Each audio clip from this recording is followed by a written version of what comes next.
Oke, selamat pagi kepada Pak Ferdi dan juga teman-teman semua. Hari ini kami kelompok 10 akan mempresentasikan mengenai makalah kami yang berjudul Kontroversi Dibukanya Gereja di Masa New Normal dengan meningkatnya laju penyebaran COVID-19.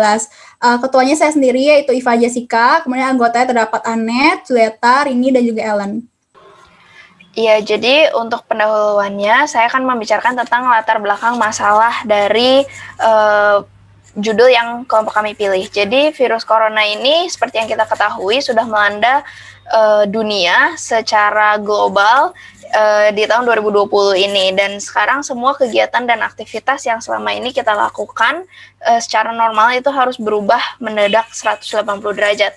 Biasanya jalanan yang penuh dengan aktivitas orang dengan mobil sekarang betul-betul sepi karena semua orang harus berada di rumah. Sekarang warga Indonesia dihimbau untuk tetap di rumah agar dapat berjaga jarak dan juga sebagai tanda kasih sayang mereka untuk keluarga mereka. Kini menunjukkan kasih sayang bukan lagi dengan cara mengunjungi sanak saudara atau orang tua kita, tapi kita justru menunjukkan kasih sayang itu dengan berarti berdiam diri di rumah dan menghindari interaksi secara langsung. Dan kita hanya dapat menghubungi mereka melalui sosial media atau dengan bantuan jaringan internet. Sebelum pandemi ini melanda, biasanya orang yang memakai masker itu dianggap orang yang sakit. Namun sekarang semua orang harus memakai masker. Dan di sini seperti yang kita ketahui dulu sempat ada saat di mana semua orang menyerbu supermarket untuk mengisi bahan makanan mereka di rumah karena kita semua harus berada di rumah tanpa batas waktu yang kita ketahui. Tidak ada yang dapat memberikan kepastian kapan hal ini akan berakhir dan kapan kita bisa 100% kembali lagi ke aktivitas kita yang normal seperti dulu. Walaupun belum ada kepastian, namun bulan Juni kemarin Indonesia melihat ada sebuah titik terang sehingga perlahan-lahan warga Indonesia diperbolehkan untuk memulai aktivitas mereka lagi secara step by step ya, tidak langsung semuanya seperti yang biasa kita sebut dengan istilah new normal. Di sini warga Indonesia diberikan sebuah peraturan yaitu PSBB atau pembatasan sosial berskala besar. Ya, dengan kembalinya, namun hal ini memberikan kontroversi kepada kegiatan gereja. Karena seperti yang kita tahu, gereja ini satu tempat di mana banyak orang berkumpul di waktu yang bersamaan. Sedangkan ini tidak bisa mematuhi peraturan PSBB. Semua warga sekarang dihimbau untuk beribadah di dalam jaringan atau secara online. Namun kembali lagi ke topik new normal, kini beberapa gereja memang sudah mulai membuka kembali fasilitas mereka untuk beribadah secara offline. Namun hal ini signifikan dan juga kontroversial karena angka kasus COVID-19 di Indonesia terus meningkat, dan dengan dibukanya kembali pelayanan gereja secara offline, maka berarti ini dapat meningkatkan jumlah kasus COVID-19 menjadi lebih tinggi, dan hal ini akhirnya menuai kontroversi. Dengan COVID-19 yang semakin merebak dan tingkat penularan yang semakin cepat dan tinggi, membuat masyarakat atau jemaat itu sebetulnya harus lebih waspada dengan kejadian yang ada. Namun di sisi lain tentu pasti menimbulkan dampak buruk bagi sistem gereja dan juga jemaat ya, karena tidak bisa bertemu secara langsung dan tidak bisa beribadah secara langsung. Untuk statistiknya, kasus infeksi nCoV-19 ini pertama berhasil terkonfirmasi lewat hasil lab pada tanggal 1 Desember 2019, tepatnya di China. Pada 1 Januari 2020, hal tersebut diketahui berasal dari sebuah pasar di Wuhan, dan setelah itu pasar itu ditutup, dan di sana ditemukan 59 kasus di mana 41 pasien itu terkonfirmasi terkena COVID-19 atau PCR mereka itu positif. Oke, pada 6 Februari telah dikonfirmasi jumlah kasus COVID-19 dari seluruh global itu mencapai 28.276 dan 560 di antaranya itu sudah dinyatakan meninggal dunia. Angka-angka ini saya peroleh dari WHO dan ini data yang diambil dari melibatkan 25 negara. Dan pada 30 Januari, WHO mengeluarkan sebuah peringatan yaitu Public Health Emergency of International Concern, di mana PSBB tadi yang sudah saya sebutkan itu diperlakukan. COVID-19 ini memiliki spektrum epidemiologi yang sangat luas, sehingga kasusnya itu bisa dibagi menjadi 3, yaitu mild, yaitu 81%, kebanyakan mild, kasus severe 14%, dan juga critical sebanyak 5% yang sudah terjadi. Data dari WHO menunjukkan bahwa di 3 minggu terakhir di Indonesia, dari bulan Agustus sampai September, itu angka kematian yang diprediksi oleh WHO itu selalu meleset. Jumlahnya itu selalu lebih tinggi yang meninggal daripada yang sudah diprediksi. Pada bulan Agustus diperkirakan hanya 33 saja jumlah yang meninggal, namun nyatanya 196 orang jumlah meninggal di Indonesia. Jadi situasi COVID-19 di Indonesia ini per 9 September 2020 menurut WHO, pemerintah Indonesia sudah mengumumkan 3.307 kasus baru terkonfirmasi, 8.336 kasus meninggal, dan 142.200 dinyatakan sembuh. Dan ini diambil datanya dari 34 provinsi yang ada. Dalam 1 minggu terakhir dinyatakan ada 3.242 kasus per hari secara rata-rata, dan data ini melonjak karena 1 minggu sebelumnya angka kasus rata-ratanya itu hanya sekitar 2.900. Oke, kemudian selanjutnya saya akan melanjutkan dengan landasan teori. Oke, jadi untuk dari gereja, saya akan membahas dari definisi, sejarah, tujuan, pentingnya gereja, tanda gereja, dan juga fungsi gereja. Jadi untuk definisi gereja ini dalam bahasa Yunani, yaitu eklesia, dapat diartikan sebagai perkumpulan atau orang-orang yang dipanggil keluar. Menurut dari Kamus Besar Bahasa Indonesia ataupun KBBI, gereja dapat diartikan sebagai tempat berdoa dan melakukan upacara agama Kristen atau badan organisasi umat Kristen yang memiliki satu kepercayaan, ajaran, dan juga tata cara ibadah.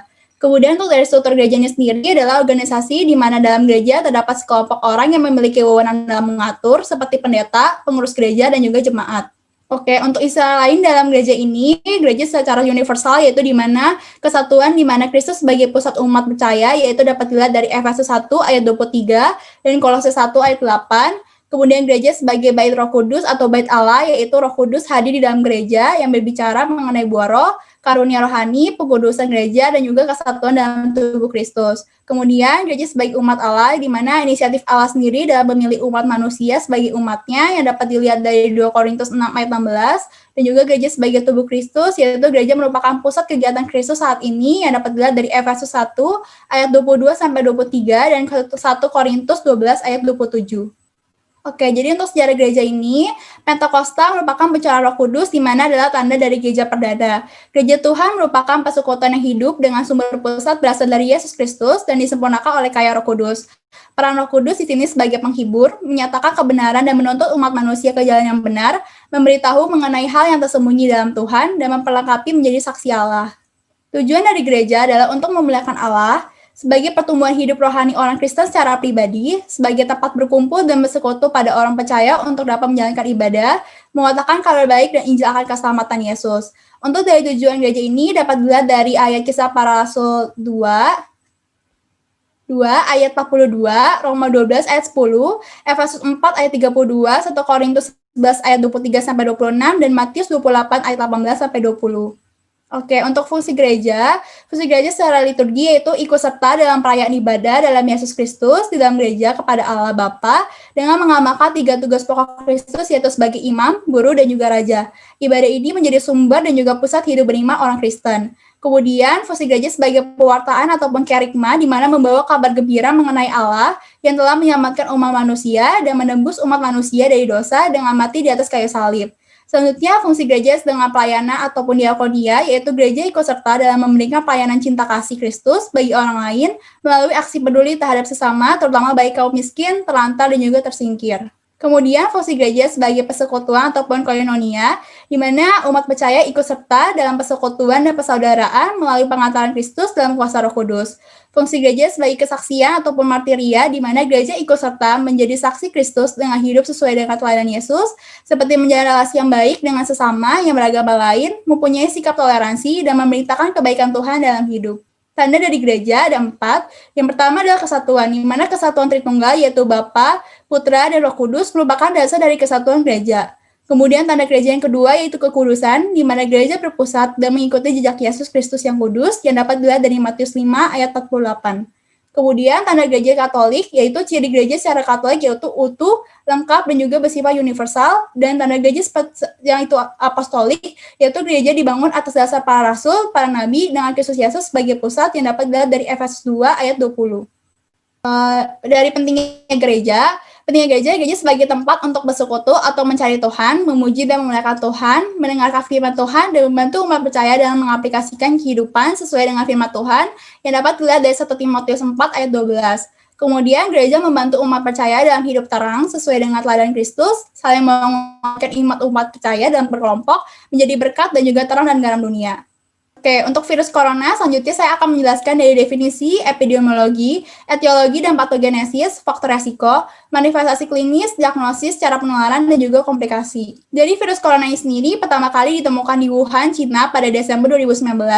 Jenis virus ini menyebabkan penyakit seperti SARS dan juga MERS, dan kemudian corona jenis baru ini termasuk dalam Severe Acute Respiratory Syndrome Coronavirus 2 ataupun SARS-CoV-2 dan diberi nama penyakit coronavirus disease 2019 ataupun COVID-19. Untuk 4 kategori dari kasus corona ini dapat dibagi menjadi 4, yaitu kontak erat, kasus suspek, kasus probable, dan juga kasus konfirmasi. Untuk epidemiologinya, virus corona ini sudah menyebar ke 217 negara, di mana terdapat 3 negara tertinggi dari kasus virus corona ini. Yang pertama adalah Amerika Serikat dengan kasus 8.827.932, kesembuhan 5.741.611, kematian 230.068 orang.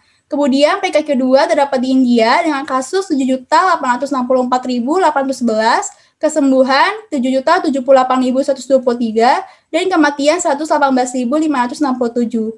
Peringkat ketiga terdapat pada Brasil, yaitu kasus 5.381.224, kesembuhan 4.817.898, dan kematian 156.926. Di mana pada data ini saya mengambil update dari 25 Oktober 2020 melalui WHO. Di Indonesia, berdasarkan dari update data yang sama, yaitu 25 Oktober, di Indonesia kasus terdapat 385.980, kesembuhan 309.219, dan kematian 13.205. Untuk etiologi dan patogenesisnya, coronavirus ini merupakan jenis virus RNA, yaitu single stranded ribonucleic acid atau ssRNA yang mudah bermutasi dalam tubuh, di mana mutasi ini terletak pada open reading frame 1A, 1B, dan 4 struktur utama dari coronavirus ini, yaitu bagian N, protein, yaitu nukleokapsid, M, glycoprotein, yaitu membran, dan S, glycoprotein spike, dan E, protein, yaitu seed. Selanjutnya, virus corona ini masuk ke dalam sel host manusia melalui angiotensin converting enzyme 2 atau AC2 yang terdapat di saluran pernapasan manusia ataupun paru-paru dan dapat menyerang berbagai macam organ. Angiotensin converting enzyme 2 atau AC2 ini dapat menyebabkan akut lung injury ataupun ALI, kemudian akut respiratory distress syndrome atau ARDS yang berujung pada kematian. Kemudian untuk faktor resikonya, yang pertama, berusia di atas 65 tahun, yang kedua, penyakit paru kronis dan asma akut, ketiga, penyakit jantung, imunokompromis seperti kanker, penyakit autoimun, HIV ataupun AIDS, transplantasi organ, perokok, diabetes, dan mempunyai riwayat penyakit hati ataupun ginjal kronis. Untuk manifestasi klinis atau gejala klinis, yang pertama, demam, batuk kering, sesak nafas, nyeri tenggorokan, rasa lelah, hidung tersumbat, sakit kepala, konjungtivitis, diare, keluhan indera rasa ataupun penciuman, serta ruam pada kulit. Untuk diagnosisnya dapat dilakukan 4, yaitu pertama pemeriksaan fisik, dapat dilihat bahwa terdapat demam, kolka anterior dan edema, pneumonia ringan hingga berat. Kemudian laboratorium yang dapat dilakukan seperti leukosit, limfosit absolut, platelet, AST dan juga ALT, serum kreatinin, total bilirubin, laju endap darah, laktat, interleukin 6, LDH, dan juga D-dimer.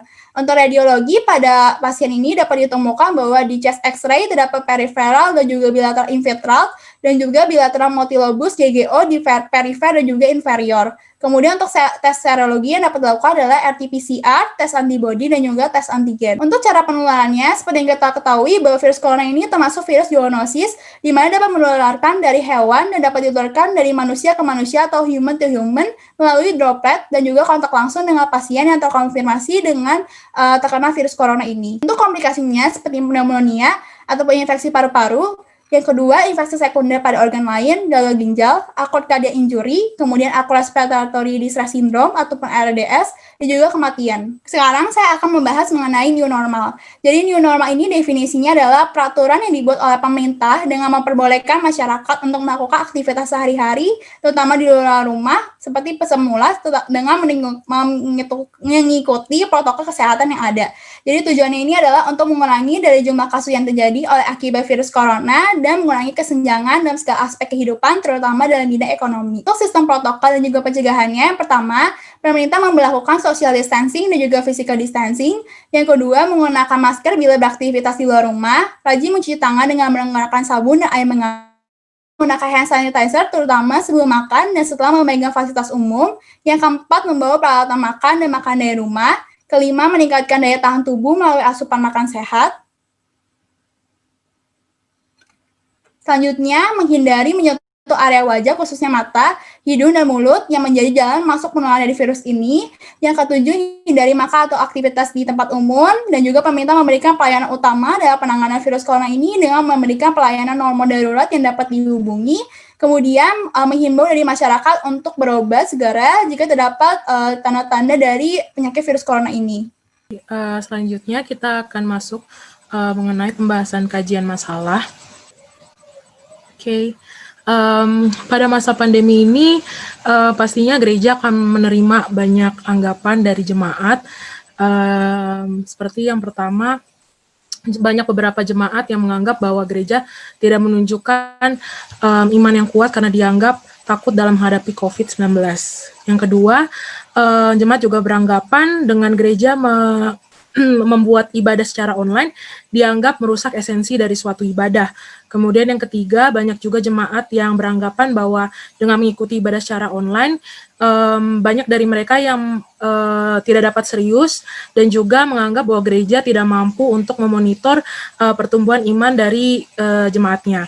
Dan yang terakhir, jemaat juga beranggapan karena keterbatasan pada masa pandemi ini yang ngebuat beberapa dari mereka tidak dapat menjalin hubungan ataupun komunikasi yang baik antar jemaat.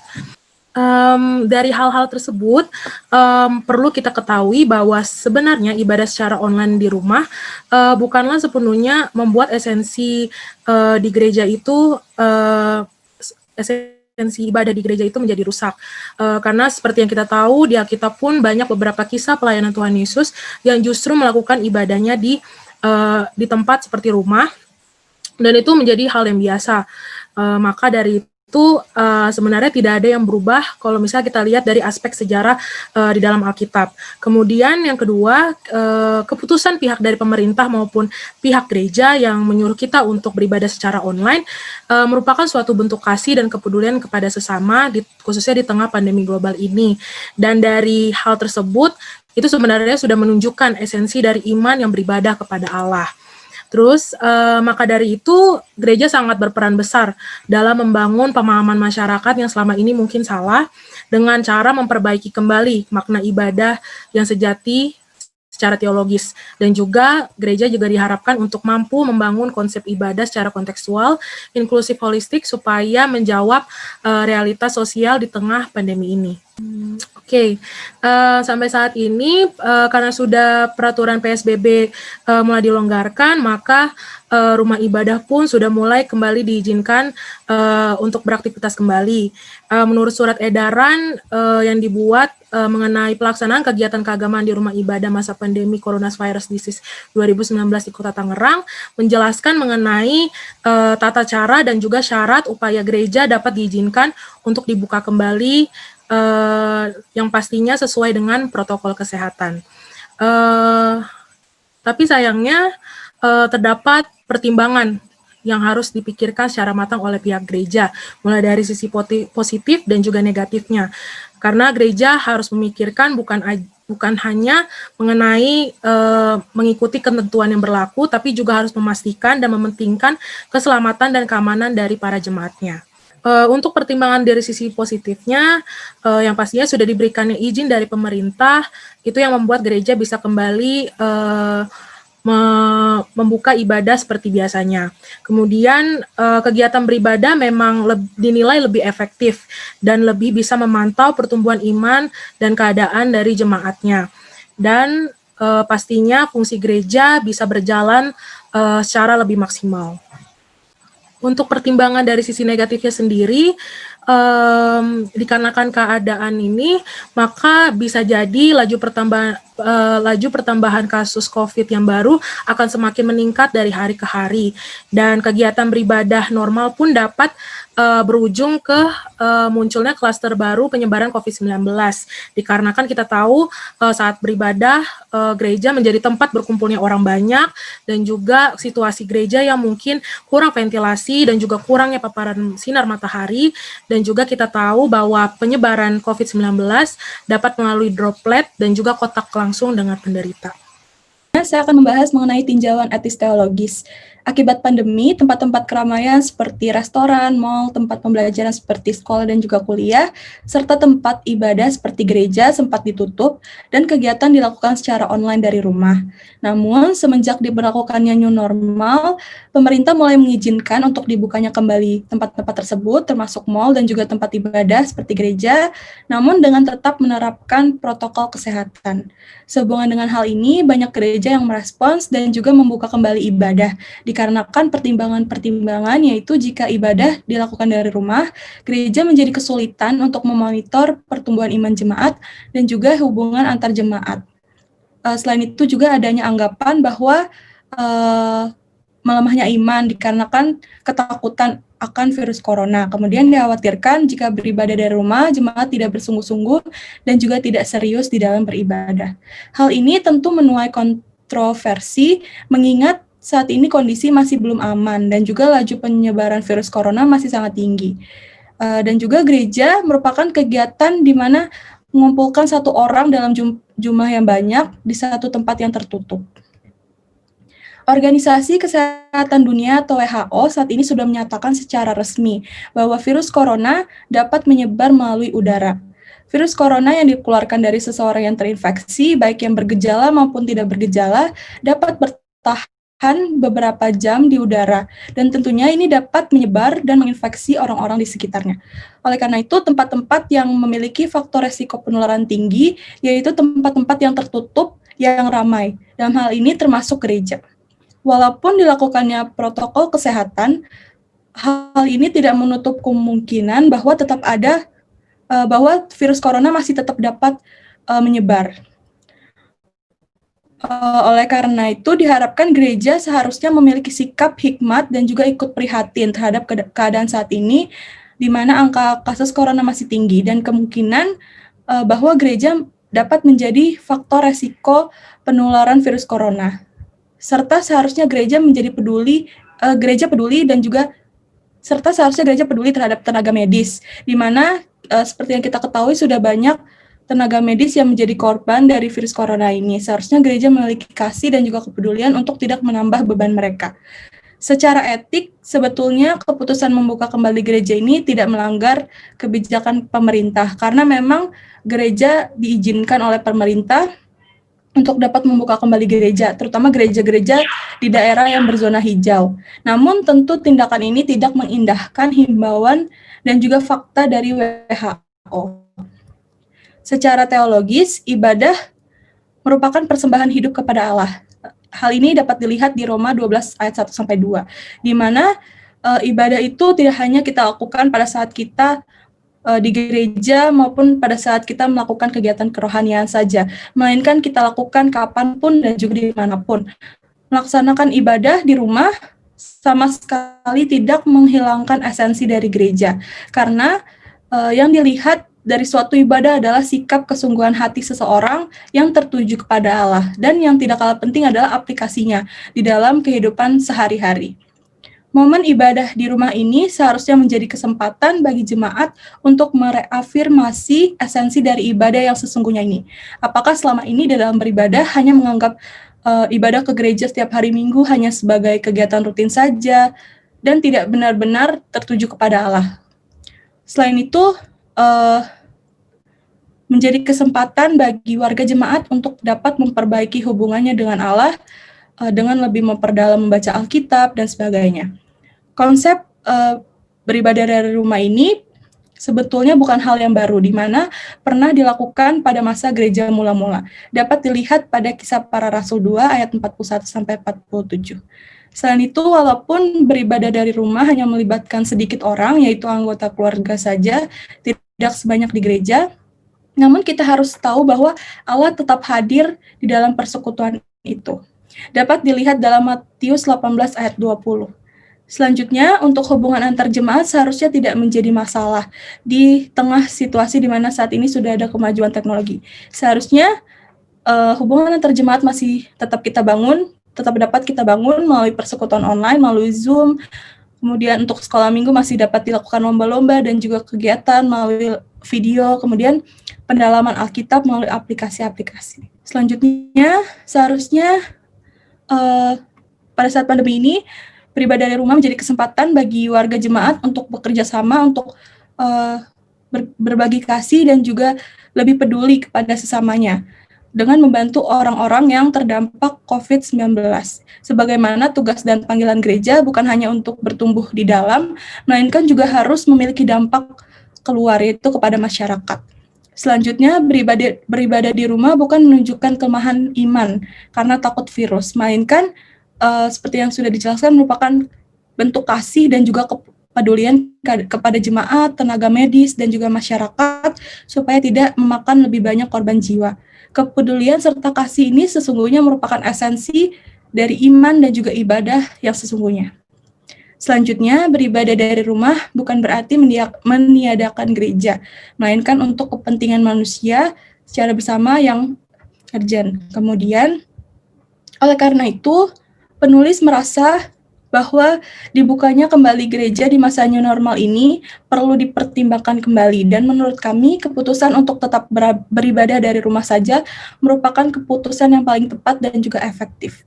Namun tentunya gereja perlu menghimbau jemaat untuk tetap dapat menghormati dan juga bersungguh-sungguh di dalam beribadah walaupun dilakukan dari rumahnya masing-masing. Sekarang kami akan bahas mengenai kesimpulan dari apa yang telah kami sampaikan. Jadi kesimpulannya adalah pada akhir Desember 2019 muncul satu virus baru yang awalnya disebut dengan virus corona dan termasuk ke dalam SARS-CoV-2 dan sekarang dikenal dengan COVID-19. Virus ini menyebar dengan sangat cepat dalam waktu yang singkat dan sudah menginfeksi hampir seluruh negara di dunia. Dan di Indonesia sendiri, per tanggal 8 November 2020, itu sudah ada penambahan kasus baru sebesar 4.262 pada hari itu. Virus ini dapat menimbulkan berbagai manifestasi klinis yang bahkan berbeda-beda pada setiap penderitanya. Mulai dari demam, sakit tenggorokan, batuk kering, sesak nafas, bahkan yang terakhir-terakhir ini adalah tidak dapat mencium dan tidak dapat merasa. Dan ada juga beberapa penderita yang bahkan tidak memiliki gejala sehingga sulit untuk diketahui apakah mereka sudah terkontaminasi dengan COVID-19 atau belum. Dan untuk mencegah rantai penyebaran COVID-19 semakin meluas, maka dilakukanlah beberapa protokol kesehatan seperti memakai masker, mencuci tangan, menjaga jarak, dan mengusahakan untuk meminimalisir pergi ke luar rumah jika memang tidak diperlukan. Sedangkan dari gereja yang sendiri gereja adalah sebuah tempat berdoa dan melakukan upacara agama Kristen atau badan organisasi umat Kristen yang memiliki satu kepercayaan, ajaran, dan tata cara ibadah. Tujuan dari gereja sendiri adalah tempat untuk memuliakan Tuhan, sarana untuk pertumbuhan rohani setiap orang percaya, dan juga tempat untuk bersekutu bersama dengan saudara seiman yang lainnya. Fungsi gereja sendiri adalah melakukan pewartaan, liturgi, pelayanan, kesaksian, dan persekutuan. Tanda-tanda gereja yaitu adanya kesatuan, kekudusan, bersifat Katolik atau am, dan juga bersifat apostolik. Mengenai masalah dari makalah yang saya bawakan ini adalah beribadah offline tidak melanggar nilai etis karena izin sendiri sudah diberikan. Namun hal itu dapat menambah jumlah kasus baru COVID di Indonesia semakin bertambah. Dan kita juga dapat beribadah di rumah karena hadirat Tuhan sendiri tetap nyata tanpa dibatasi oleh tempat dan waktu. Beribadah di rumah juga tidak salah karena hal seperti ini juga pernah dilakukan oleh jemaat mula-mula. Selanjutnya, beribadah di rumah merupakan wujud kasih kita kepada sesama demi mengurangi laju penyebaran corona. Persekutuan juga tetap dapat dilakukan dengan cara menggunakan kemajuan teknologi dengan cara menelpon ataupun dengan video call dengan sesama. Selanjutnya, beribadah di rumah bukan wujud dari ketidakpercayaan orang percaya terhadap kuasa dan perlindungan Tuhan. Karena ibadah yang sejati sendiri adalah maknanya adalah dengan mempersembahkan tubuh kita sebagai persembahan yang kudus dan berkenan kepada Tuhan. Jadi balik lagi keputusan mengenai apakah akan dibuka kembali gereja ataupun tetap melanjutkan offline itu sepenuhnya berada di tangan dari pengelola gereja tersebut. Apakah akan tetap melanjutkan online atau kembali membuka gerejanya. Karena tidak ada yang salah dengan itu, karena izinnya juga sudah diberikan.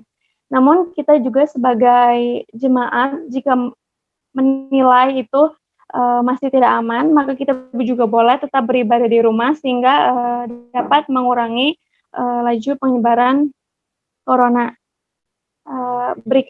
Sekian presentasi dari kelompok kami. Sekiranya apa yang kami sampaikan dapat diterima dengan baik. Terima kasih.